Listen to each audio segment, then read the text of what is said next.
I think Christians are perceived to be intolerant because some are. I hate to say that, but there's something in faith sometimes, and it's not just the Christian tradition, that says, if I'm right and you don't agree with me, then you must be wrong. And that creates a spirit of intolerance, I think, a lack of understanding of what other faiths are about. And then there's the public faith that some groups express that has to do with violence and terror, and we're so well acquainted with that. And Christianity has had its history with that as well. But I think sometimes the way faith is taught, the way communities develop, it's an us against them, we're right, then you must be wrong kind of mentality that doesn't help us get along and learn from each other and with each other, and together work to solve some of the problems of society. I do see Christianity in decline. I think it's a two-edged sword.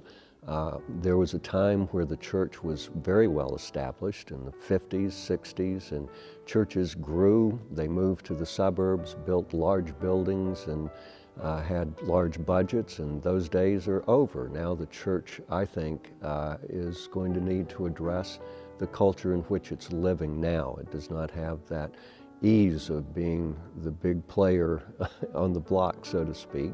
And you have to really get your message out and try to help people understand what the church is for without being forceful or pushing something down their throats. But yes, I do think the church is declining in terms of attendance, in terms of membership and money.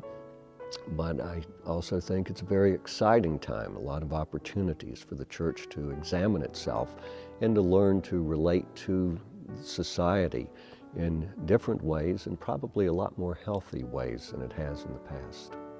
I think faith plays a component in the treatment of mental illness.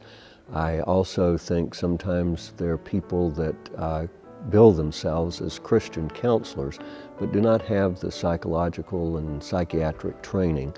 I think a good team of psychiatrists, psychologists, social worker, case managers are essential in the ongoing treatment of someone who has mental illness. I think society does not play as strong a role in terms of community services and things that can be done to help people with mental illness.